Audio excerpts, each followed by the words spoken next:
Chris asked me to do this talk a couple of weeks ago. I wasn't sure of the approach, but we had a long history, and I was questioning whether I just talk about things we were doing today or talk more about the story. And the story interested me more, so I decided to talk about where we've been, sort of where we are now, and hopefully some thoughts about where we're headed with lake trout restoration. And part of the theme here is the 46 years of doing it, but we haven't reached our goal yet. Several authors on this talk. I could include a lot more than this, but I'd need probably all the slides in this talk to include them. Just some fun facts about the lake. You guys probably know a lot of this already. It's a big lake and a very deep lake. And Jeremy and I were discussing this last week. A lot of it, the lion's share of it's cold water habitat, suitable for lake trout and ciscos, and probably about half of it is suitable for morphotypes we're not considerably stocking in Lake Ontario. And when we compare Lake Ontario, and this is a favorite of our office, to the upper lakes, Lake Ontario, the bad things happened earlier, and a lot of them predated records. So we don't have a lot of great information to go back and look at what the lake trout stock looked like. And in fact, we had some of these invasives like alewives and sea lamprey in at the time we still had a large native population and interacting with lake trout at those times. The stock demise was quite dramatic for lake trout in Lake Ontario. You've probably seen this picture. We saw this picture earlier today. After the fishery and then the sea lamprey came along and put the nail in the coffin for lake trout, the fishery shifted over to deep water ciscos, and it wasn't long before they followed a similar story. So we had a total extirpation of the stock by the 1950s. And during that time period and previous to that time period, 2 attempts at restoring the stock and reestablishing the stock pretty much failed, in part due to sea lamprey predation that were already abundant by the turn of the century. And what happens in lakes with alewives, at least in the Great Lakes with alewives, where you don't have predators, you get scenes like this. We've got some pictures from Lake Michigan and Lake Ontario here.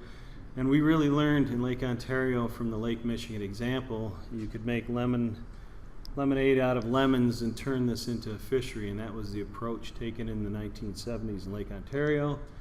And it was crystallized in the 1983 plan after sea lamprey control was brought to the lake in the early 70s in 71 and 72, and stocking began to ramp up after 1973. And the original management plan, these were the goals for the plan.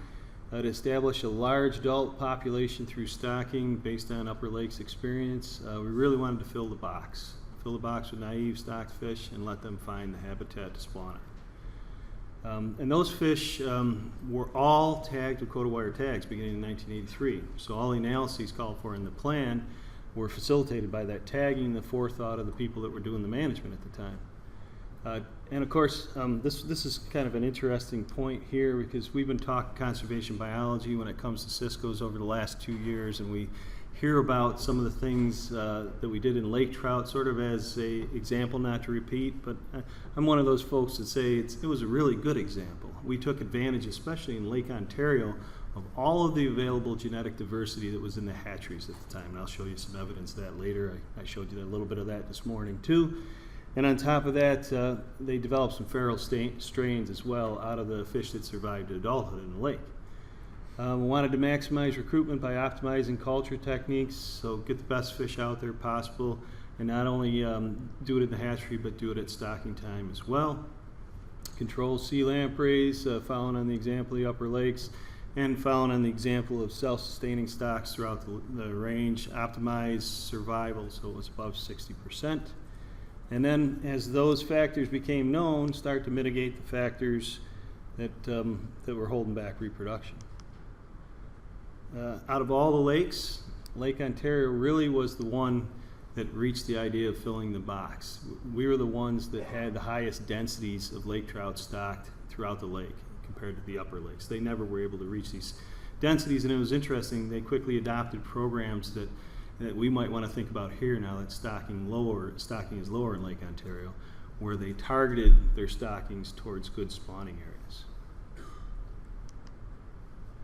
And then the second part of that, of course, and this really began the modern era restoration, is bring sea lamprey down here, and quite intense treatment. We heard about that from Bruce this morning. Good control of adults was achieved by the mid-1980s, coupled with stocking. This data would come down a little bit more like this if you saw it all, but the adult stock rapidly built, and by 1986 it peaked. And according to those stocking rates, we had a long period of that abundance. So the box was essentially full. And if you compared that to the commercial fishery in the past, the abundance of just the sport harvest rivaled the commercial harvest from 1900 to the 1950s. And of course, this is what happens when lamprey get out of control at these lower stocking rates now. This was a relatively stable population. Lampreys doubled, wounding rates doubled, and the stock collapsed, but it's rapidly rebuilt since. The other part of this was controlling adult mortality through the time, and in the early plans, the managers recognized that this was going to be a necessary thing. They kind of looked in their crystal ball and saw this coming. And in fact, when the creel survey that Jana was talking about on the New York side and the black bars here began in the mid-1980s, mortality was already excessive. And through a combination of bag limits, seasons, and then a restrictive slot limit, they got that under control, and it's still under control today. But then quickly, through some work by Fitzsimons and others, we found that we had something else killing young lake trout in Lake Ontario. This idea of alewives, both directly killing them through predation on the fry, and then EMS, where the adults would eat them, their thiamine burden would go down, way down, and the young would die shortly after hatch out to the early mortality system. And through the 1990s and into the 2000s, the folks that were working on this found that 50% or more of the females in Lake Ontario were below the threshold that would cause this type of mortality. So even if we had good spawning substrate, the females weren't healthy enough to pull it off. And as that was all happening, the other trout and salmon were going in the lake as well. And a new economic driver was forming, similar to Lake Michigan. This really exceptional fishery, world-class fishery. And these are figures from 2007. One of the most important economic drivers in the area. And it's widely recognized we got to maintain this fishery, but it sets up this dilemma that this management of this fishery based on these invasive alewives is in opposition to native fish restoration, and that's where we're working currently today. So this again goes to that genetic diversity idea.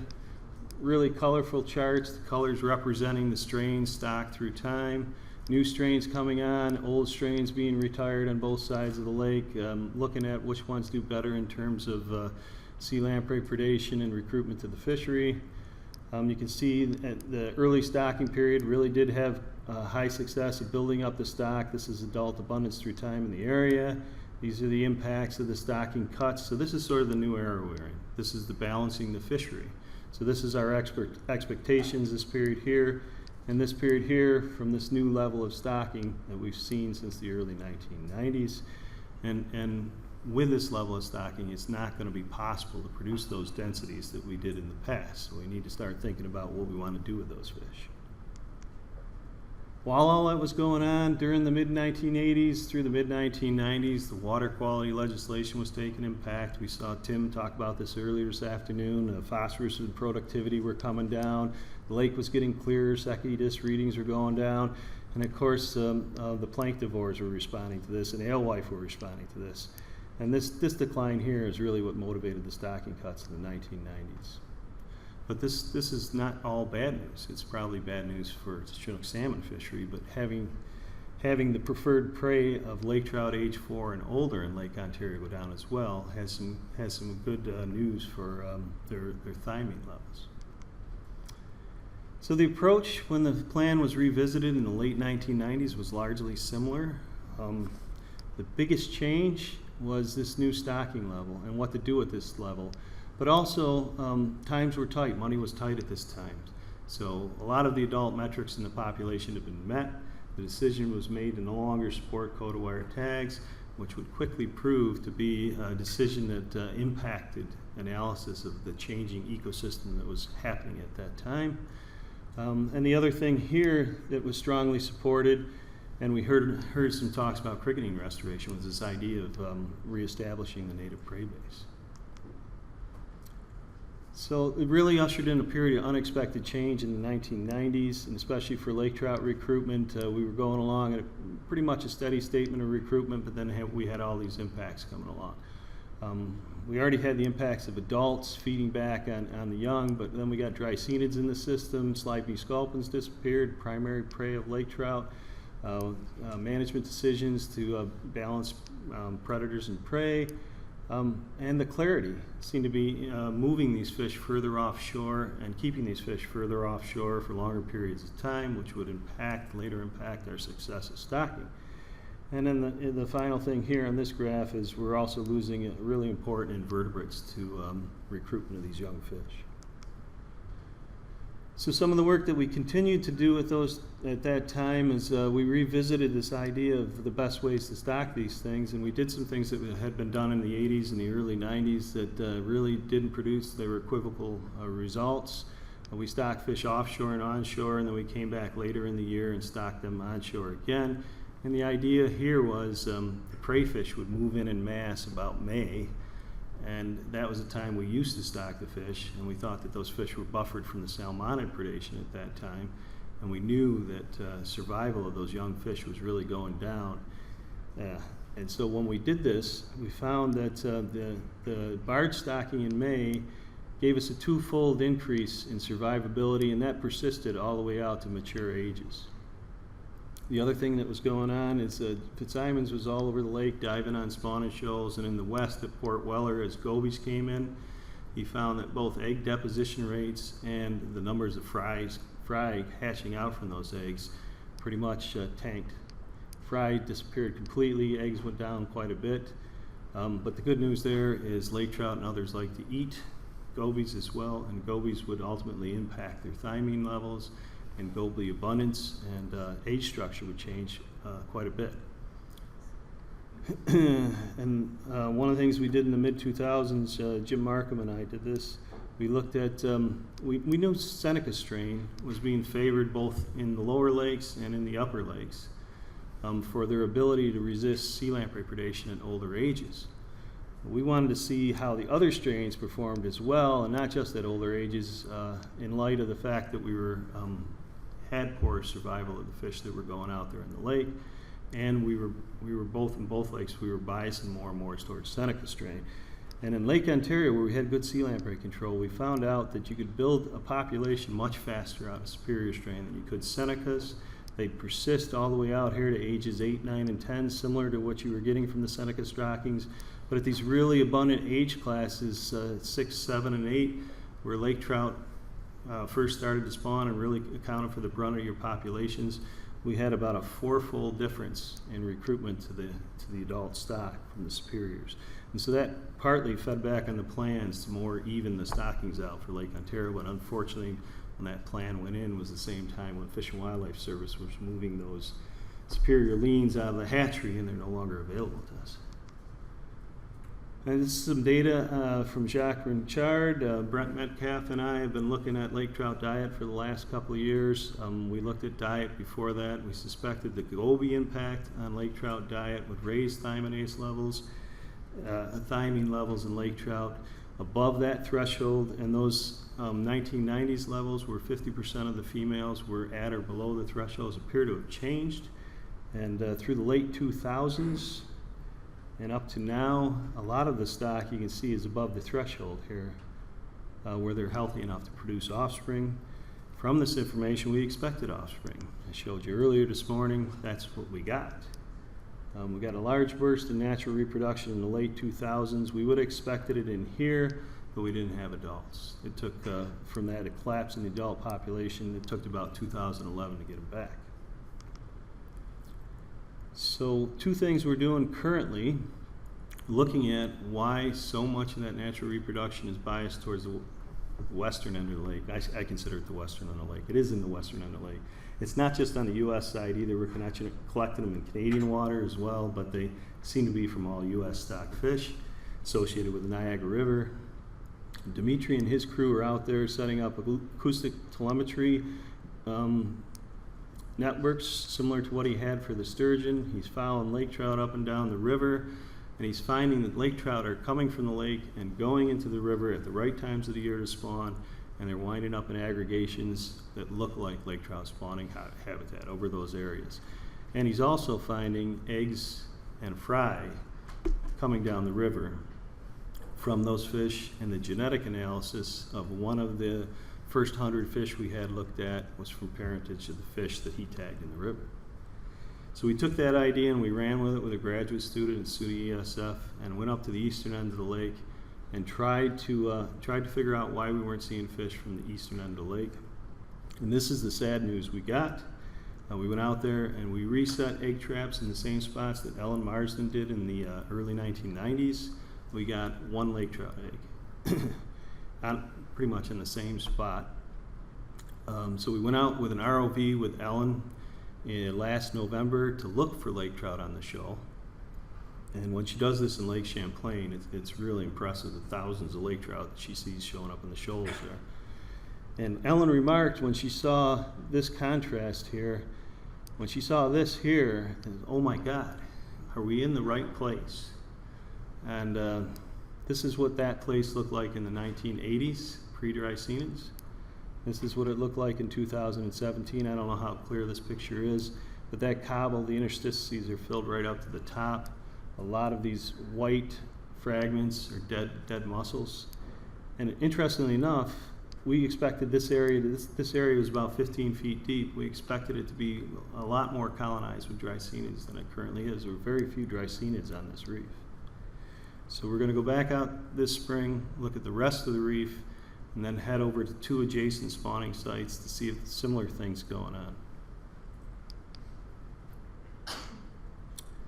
So that's what I have, and I'll leave you with some summary thoughts on the current states of affair. We're in a new regime, that's clear. We have to favor salmon. They are the economic driver here. It is a salmon alewife fishery. And fishing is truly exceptional. You saw the graphs that Jana showed this morning. Highest catch rates on record today, and Tim was showing how the productivity is persisting in the system, and alewives certainly are persisting in the system. That's the current reality that's driving management. So we know that lake trout aren't self-sustaining yet in Lake Ontario, but we know reproduction is possible. We're not meeting all of the targets now, and low spawner density is probably hampering restoration with the current way we're distributing spawners throughout the lake. Although that may be a good thing because we're trying to rehabilitate their prey. And habitat may be a problem now. It certainly looks that way in the Eastern Basin. Dreisenids may have re-engineered the system enough to either fill those interstices up with their own shell fragments or cause turbulence that may have dropped a sediment out of the water column that used to get washed out of those areas.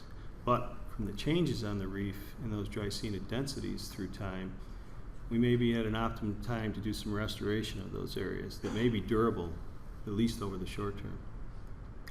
We need to continue to realign our expectations with the current realities, and one of the ways to do that is consider where we want to stock these fish. Bring them around closer and in higher densities to the historical spawning habitat. We know a lot about where lake trout spawn, especially on the North Shore and in the Eastern Basin.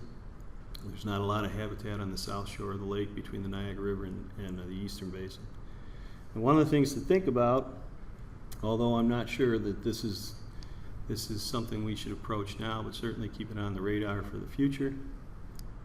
We're stocking another morphotype now, so we are using some of the morphotypical diversity as well as the genetic diversity we used in the past, but we're kind of ignoring a lot of the diversity that lake trout are capable of in these deep lakes, and certainly still extant in Lake Superior and up in the Arctic in the Canadian Great Lakes.